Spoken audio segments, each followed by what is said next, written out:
Smith's Medical with Bill Schiller. So Bill, you can turn on your camera and maybe, we see Bill's screen.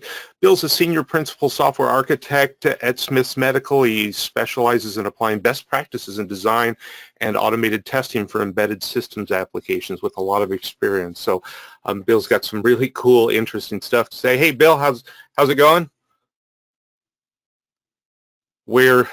I didn't pick up your audio there, Bill. Oh, yeah. There we go. Sorry about that. All right. Yeah.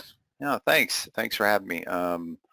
Yeah, I guess today I'm going to talk about some work that we've done at Smiths Medical. A couple of years ago, we evaluated our processes and looked across where we had the best spot at making some improvements. What was our best return of investment? And after reviewing several of the projects in the team, we decided to focus on doing shifting from manual unit testing to automated unit testing. So I'm going to walk you through the process of how we made those decisions and how we selected our tools and rolled out Fascinating, Bill. You can turn your camera off for the presentation part. All right, is it off? Yep. Excellent. Okay, let me just get adjusted here. There we go. So first, as we start talking about testing and unit testing in particular, I want to just go through some basic definitions and how I think about this. Again, now we're all talking safety critical here. This is a medical device, or FDA IEC 62304 is the focus, and again the focus is on an embedded application. Also, it's actually a microinfusion pump. But what we're looking at here, just talking about the different types of testing. I think of testing in three layers or three levels on the pyramid. There's the overall software system testing, which is your common end application testing, the whole system integrated together.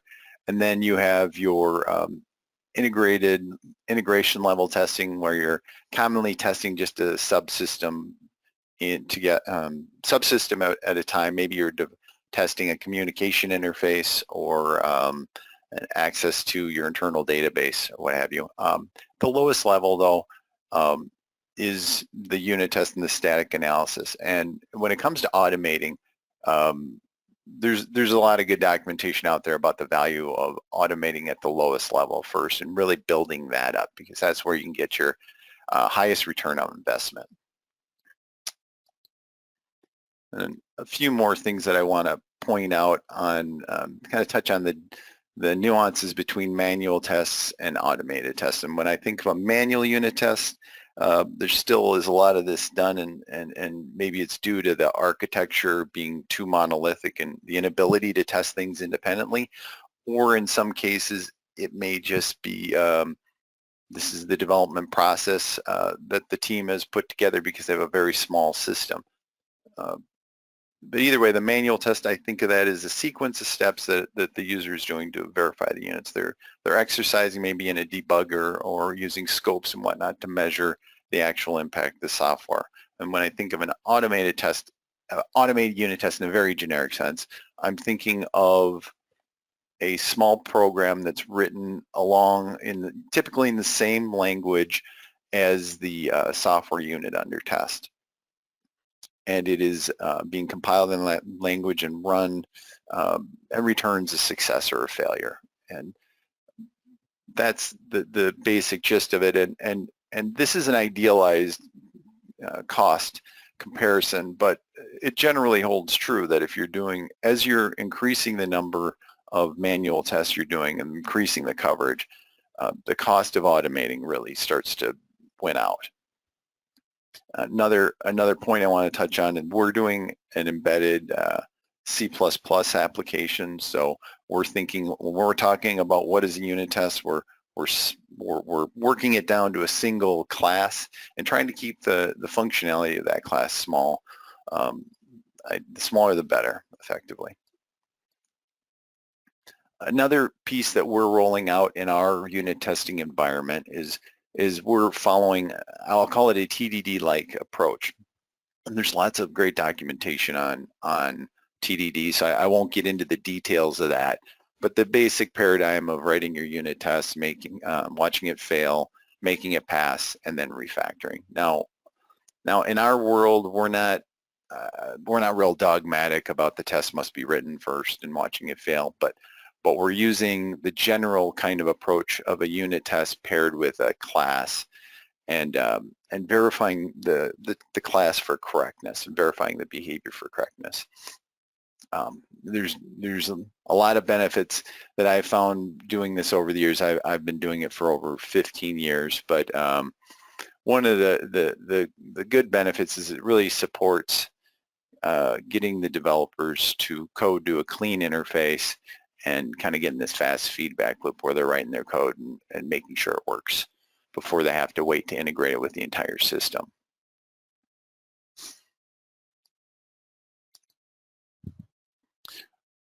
Now that we've decided to go down this path with our team, now again, I want to kind of reset back to where we'd started. The organization had tried to do some automated unit testing in the past and failed for different reasons. And the thing to think about when you're selecting a framework for unit testing, there's several different kind of features that you need. And we started by looking at what are the key features our team needs, and being in a regulated environment, some of the things we needed, we do need a code coverage analysis, and we do need report generation. At the end of the day, the quality organizations want to see that you executed the test, and they want evidence that you're testing adequately, and so this became kind of a key criteria for us. So after surveying through the team and the organization and determining what our needs were across several projects, because we kind of wanted to use move forward using a common tool, found 7 different frameworks that I evaluated, and I went down to the top 3 after doing some preliminary evaluation and brought it down to one competitor, to Parasoft, and I also looked at it against open source. And I think the notion to keep in mind here is open source can be a great approach for teams that are really well versed in those kind of tools and capable. So if the team isn't as focused on that, or you don't have you don't have the resources to keep somebody trained and up to speed on all those, then you have to take that into consideration for your environment.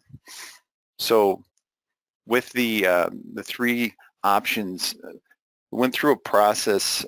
Again, this is very much tailored to the team. Like, what is the need for the team? Why did we fail before? One of the big areas that was a challenge in the past that we found was learning curve, that the team, the tool that we had used in the past was just too complicated to fit the needs of the team. Another big criteria for us is market presence. We want a partner that's going to be staying with us for the long haul.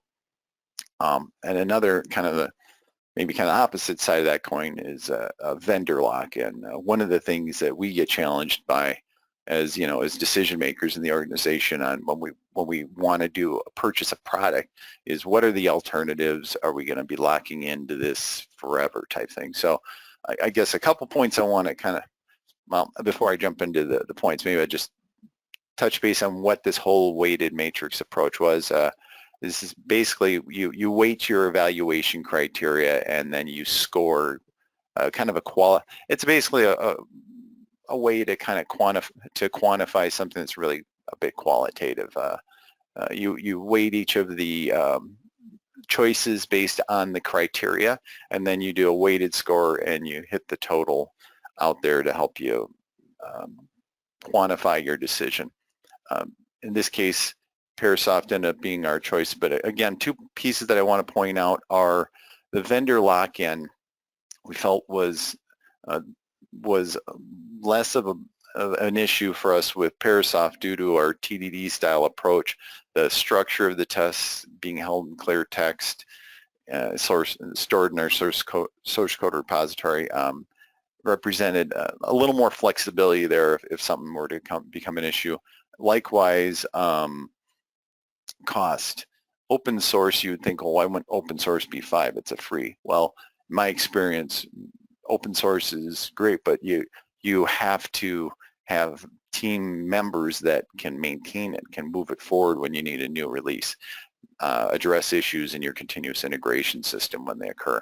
So that kind of gives you an idea of how we looked at some of the criteria. So once we had selected Parasoft, we had to put together a workflow. We got a lot of support from Parasoft on this, but this is how we ended up going. We have a IER ARM target that we're testing with. And what we do is we store our tests and our code in our source code repository, and the developers will pull those down, sync those down, and generate the tests and execute them within Parasoft. Now, what we do is we kind of follow typically the host space flow, the orange arrows that you see there, and that's using the IER CSPI emulator. But we also still have the hooks to execute on the target. And what that enables us to do is to avoid having to validate the IAR CSPI emulator if we need to, or avoid that additional effort. Another thing to point out here is this workflow is supported in our continuous integration system. So whether the developers are running it or it's running our CI system, it's the same flow in both cases. Another area that I want to touch on for our customization is using Mocks. Now, there's a lot of good documentation out there on this as well. Martin Fowler, the founder in TDD, has several blog posts about when you would use a mock versus a stub versus a fakes or dummy. I won't get into all those, but I'll just say that mocks are, when you're talking about TDD object-oriented type testing, that's a very common discussion point. And as it sits here, it's really basically a stub, but it allows you to verify how the mocked interface was used by the software under test.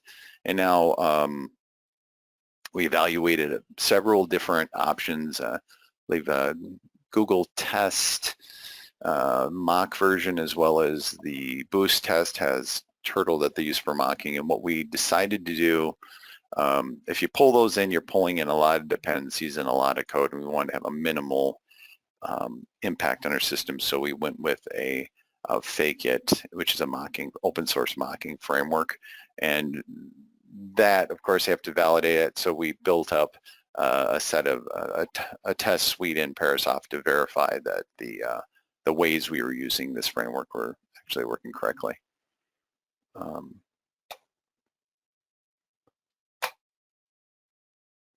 So now that we have the framework in place and we're ready to get the team going, we have to do a lot of different training. So what we found is there's multiple levels of training that we had to go through. And I think it's really worth noting that there's the tools that you're training on, but there's also the methodologies. How do you get developers to write testable code? How do you get developers to write a robust test? These are all skills that need to be learned, and we were able to get a lot of the good training, and this is part of our lessons learned from the past. Is we got the training in the door, we got the developers up and running, but you really need to coach them along the way, and you need to keep bringing them along with you. What I guess your thing to think about, you're really changing behaviors. You're changing people's mindsets to switch to this developer-based unit testing that's automated.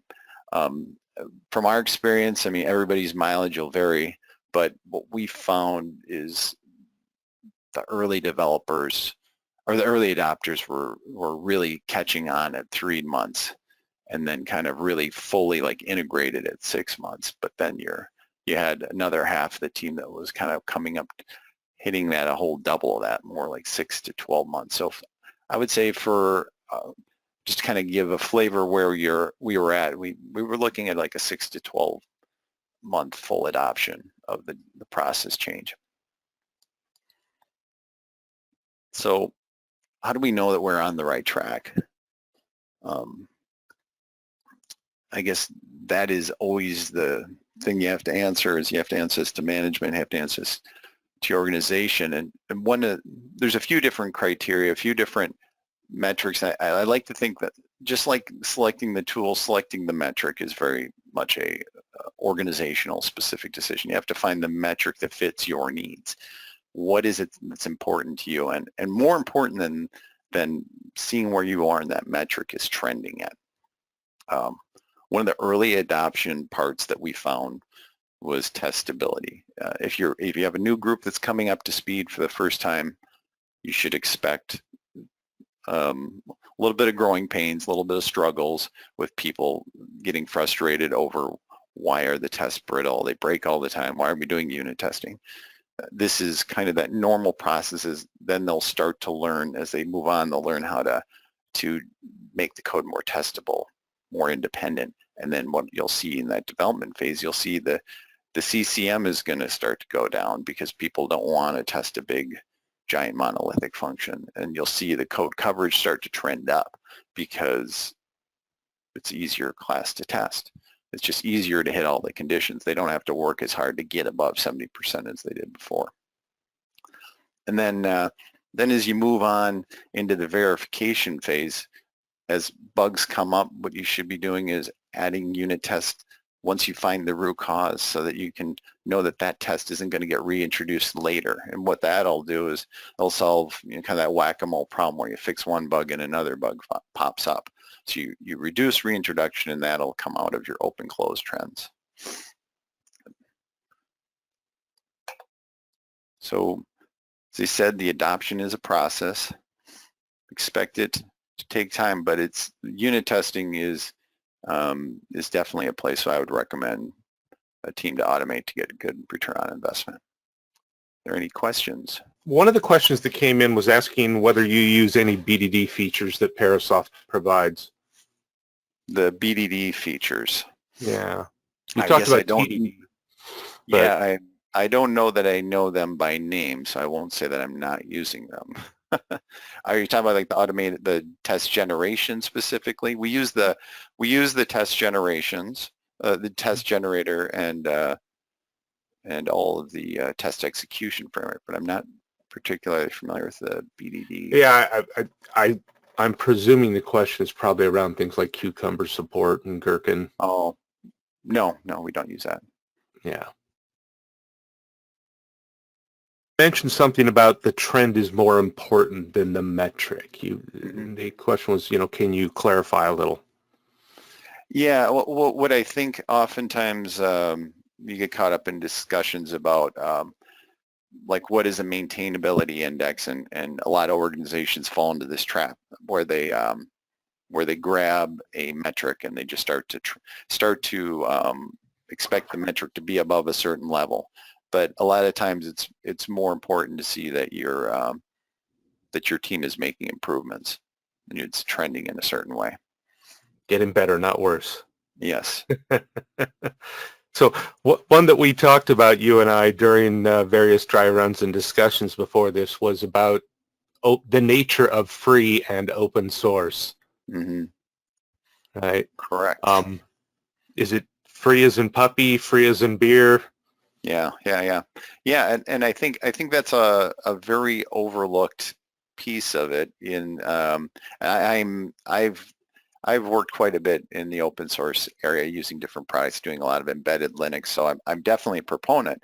The thing that I think is really important for when you're going in and selecting these kind of tools is to realize the true cost that you have to maintain things over time. So a lot of times you'll see in organizations where they'll have some really great group of developers, and and especially in smaller organizations where they have 2 or 3 guys that just put together all these tools, put together a whole Jenkins pipeline and get things running, and then for whatever reason they lose those people and those just wither on the vine. Nobody can do them. And even if you have those people, do keep in mind they're spending 25% of their time maintaining that tool for like one project. If you have a team of 5, I would expect 25-50% of one person's time just keeping those tools all running dealing with all the upgrading and all that sort of thing too.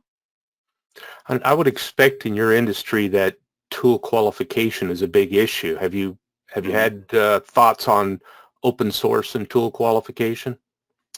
Yeah, that is another aspect of it. I think, yeah, that's a dicey topic, especially as long as you're definitely keeping it on the tool side for sure, not into the product side. But yeah, that would it is an area that's challenging for sure. Yeah, you kind of, and when you were talking about the hidden costs of maintaining, I believe you've kind of assumed the cost for that instead of a vendor assuming the cost. Correct.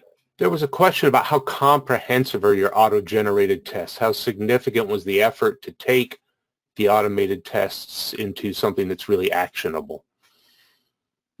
That's a good question. I would say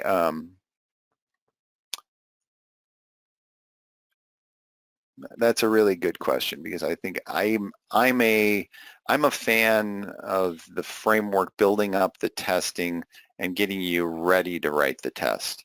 I would say the tests as a rule weren't in our development environment were definitely not the final tests. I would say the broad benefit of it is having been in environments where developers have very free form ability. It really helps box people into like, this is what the test looks like. And I think that's a big value and a really important thing for people to do. You want people to look at the test and really be focusing on how they're doing the test rather than how they're structuring all the code around the test. Yeah, focus on the test itself, exactly.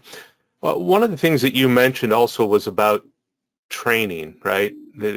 Because you're adopting a framework, a tool chain, and a practice all at once. Mm-hmm. Yes. Right? Correct. So, like, how important is the training aspect, and how deep did it go?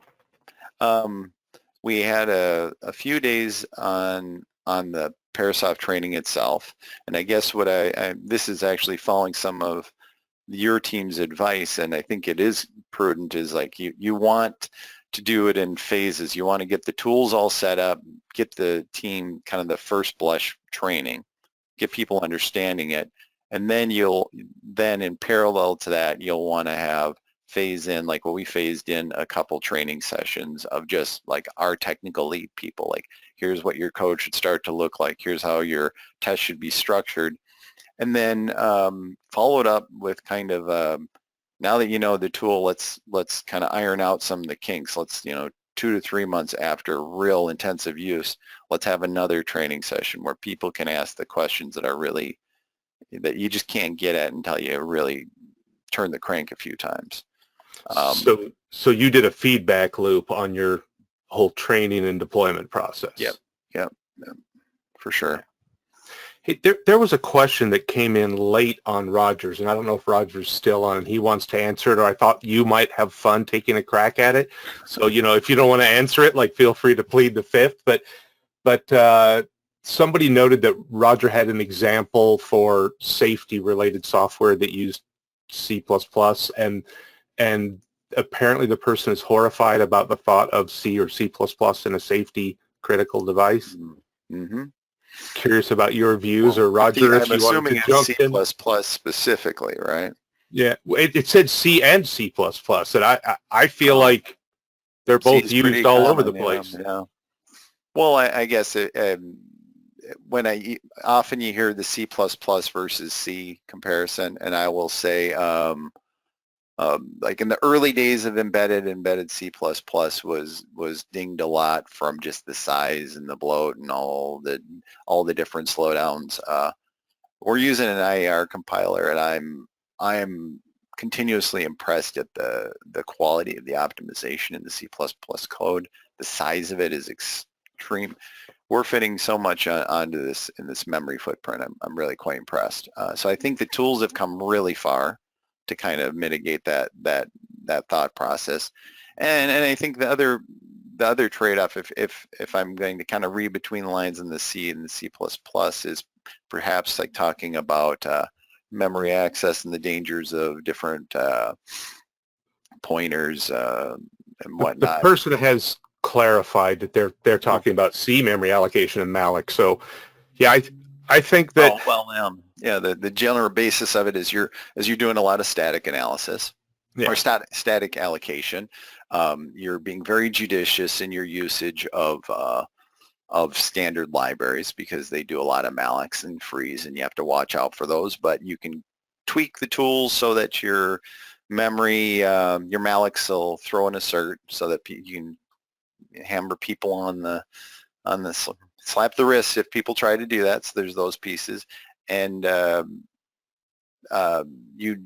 gives you the determinism. You can't live in this world. You can't do a safety critical. Well, can't's a strong word.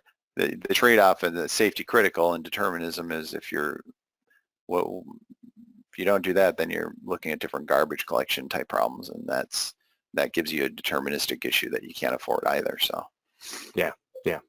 Dynamic memory is just a reality of modern embedded systems, right? mm-hmm. Yep. All right, Bill, so appreciate it. It was a great talk.